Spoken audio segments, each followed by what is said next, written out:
18년도, 19년도에 투자했던 그 3건만 봤을 때 세후 한 15억 정도 예상이 돼요.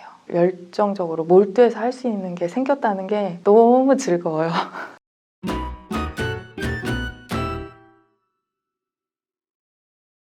안녕하세요. 행복재테크에서 3년째 행복한 투자 생활을 하고 있는 달수기부입니다. 반갑습니다.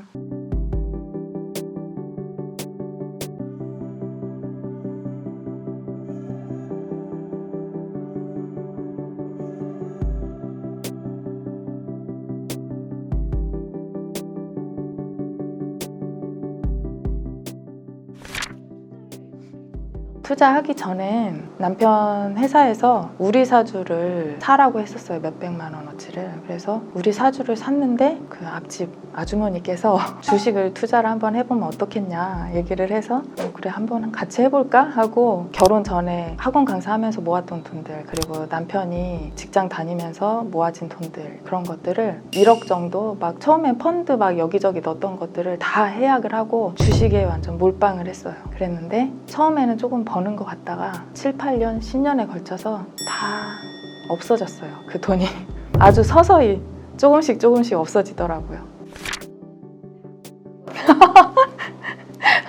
남편분이 감사한 게 다른 사람 같았으면 쫓겨났을 텐데 그거에 대해서 이제 화를 내거나 그런 사람이 아니었어요. 저도 그 점은 되게 미안하고 감사하게 생각하고 있어요.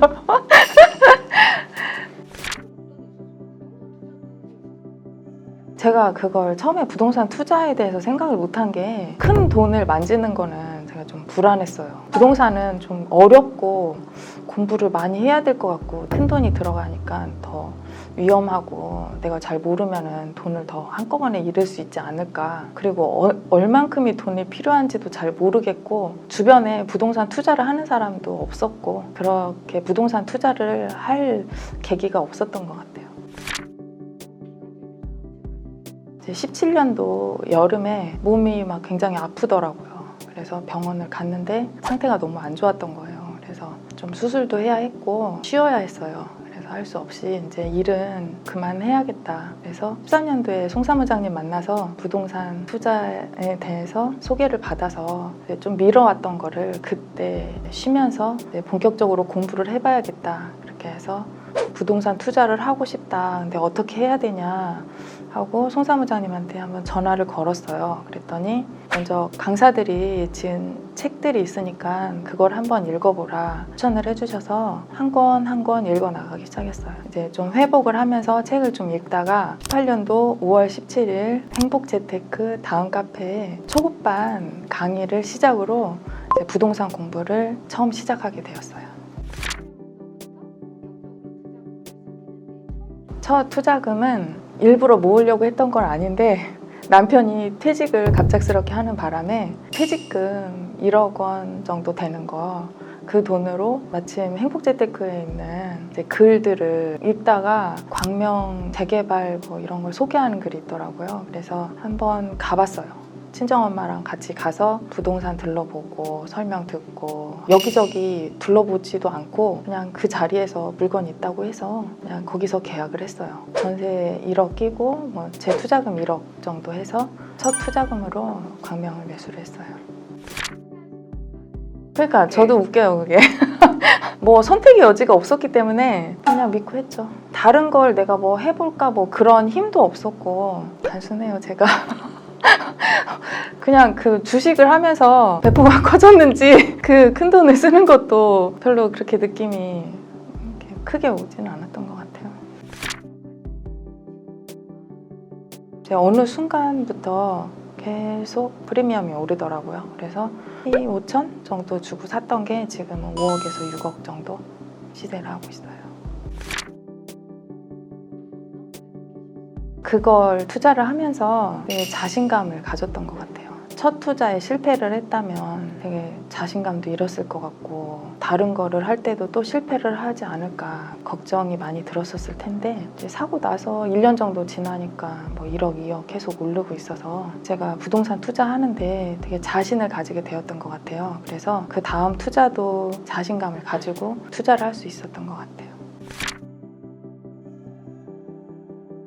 퇴직금으로 광명 재개발 매수를 하고 나서 이제 제가 그 3년 동안 같이 맞벌이를 하면서 모았던 돈과 세입자의 서름으로 인해서 시세도 오르지 않는 집을 샀던 거를 양도세 16만 원 정도를 내고 그 집을 매도를 하면서 그 집에서 월세를 살게 되었어요. 그래서 거기 묶여있던 돈을 투자금으로 마련을 해야겠다 생각을 해서 그 돈과 마이너스 통장 대출을 받고 그리고 신용대출도 추가로 받고 그 약관 대출까지 추가로 받아서 투자금을 좀 더 많이 부풀릴 수가 있어요. 그러면은 겁이 나서 뭐 나는 1억 원짜리 작은 금액만 한번 경매로 해볼래 뭐 이렇게 하면은 품만 많이 들고 돈은 많이 벌지 못해요. 그래서 금액이 크더라도 어느 정도 이제 금액에 있어서 진입 장벽이 있고 입찰하는 사람들도 훨씬 줄어들거든요. 그런 물건, 좋은 물건들을 찾아서 입찰을 주로 했어요.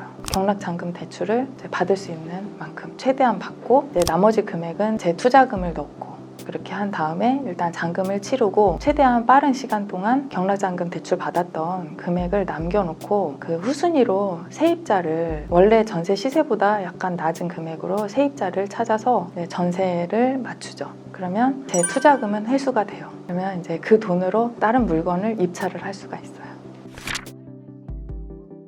그건 지금 대출 규제가 좀 심해졌는데 무주택자 같은 경우는 투기과열 지역 같은 데는 40% 그리고 비조정 지역 같은 데는 더 많은 금액이 대출이 나오기 때문에 대출을 이용해서 아파트를 입찰을 하실 수가 있을 것 같고요. 투자금은 제가 하는 방식으로는 1억 이상은 있는 게 좋을 것 같아요. 잘 모르는 지역이었는데 지방에 아파트가 물건 검색을 하다가 눈에 띄었어요. 약간 제가 살고 있는 곳하고 비슷한 느낌의 지역이었었거든요. 그래서 가서 임장을 해보고 확인을 한 결과 임대 수요가 어느 정도 받쳐줄 거라는 믿음이 있었어요. 그래서 감정가의 110%까지 제가 입찰을 했어요. 꼭 받아야겠다는 생각이 들어서 85%까지 대출을 역시 받았고 제 투자금 역시 한 1억 2천? 뭐 그 정도 들여서 아주 영끌을 해서 정말 진짜 영끌을 해서 잔금을 치렀고 잔금을 치르고 나서 원래 세입자를 구할 수 있을 것 같았는데 코로나가 터지는 바람에 세입자를 바로 구하지는 못했어요. 제가 전세보증보험을 들어드린다 그런 조건으로 부동산에 내놓았더니 하시고 싶다는 분이 계셔서 그분이 지금 들어와서 전세를 살고 계시고 그 물건 같은 경우는 낙찰가보다 1,300만 원 정도 남았는데 지금 그게 시세가 한 6억 정도 올랐어요. 6억 이상.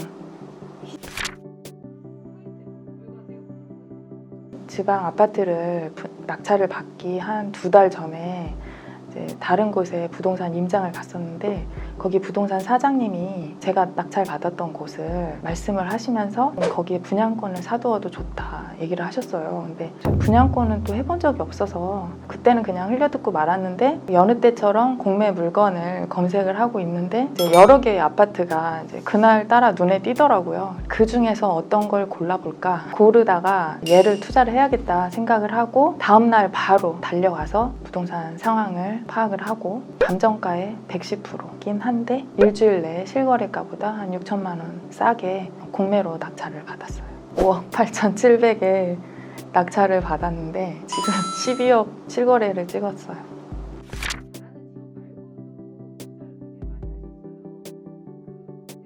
모르는 지역을 임장을 간다 하면 그 지역이 뭐 어느 정도 투자 가치가 있으니까 제가 볼 거 아니에요. 그러면 인터넷으로 그 관련된 글을 한번 검색을 해봐요. 블로그에 그 지역에 대한 조사를 자세히 해놓은 글들이 있거든요. 그 글을 한 몇 시간 정도 읽어보고 그 입찰하려고 하는 물건이 있는 그 근방 부동산에 가서 임대 수요는 어떤지 매매나 전세 시세는 어떤지 제가 얼마 정도 입찰을 해야겠다 생각을 하고 그렇게 입찰을 하고 있습니다.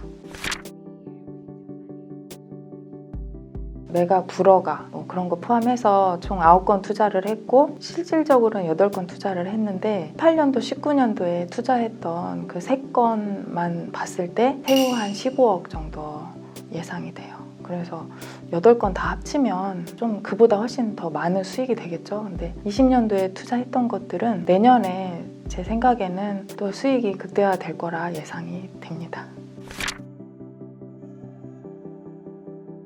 일단 자산이 많이 늘었다는 거에 이제 표면적으로 드러나는 부분이고 이제 제 내면적으로는 되게 즐겁게 뭔가 확신을 가지고 내가 뭘 열정적으로 몰두해서 할 수 있는 게 생겼다는 게 너무 즐거워요. 그래서 제 주변 지인들이 이제 저를 봤을 때 이제 수익이 난 부분을 좋게 보는 부분도 있는데 너무 즐겁게 투자하는 모습이 보기가 좋대요. 그래서 본인도 같이 그렇게 공부해보고 싶고 투자해보고 싶다 그런 말들을 많이 해줘요. 그런 분들에게 아주 친절하게 제가 소개를 해주고 있습니다. 이제 단톡방에서 올라오는 글들을 보면 아직 겁이 난다, 잘 모르겠다 뭐 이렇게 말씀하시는 분들이 계세요. 저 같은 경우는 공부 방법과 투자 방법을 같이 얘기를 해보자면 일반 매매 같은 경우는 내가 시세를 잘 모르고 불안한 마음으로 매입을 하고 이게 떨어지면 어떡하지? 약간 그런 걱정을 하게 되는데 경공매 같은 경우는 부동산 투자를 하는 사람들이 어렵게 느껴 하는 사람들이 많아요. 그냥 일반 매매로 가서 계약하는 사람들보다는 경쟁률이 좀 덜할 것이고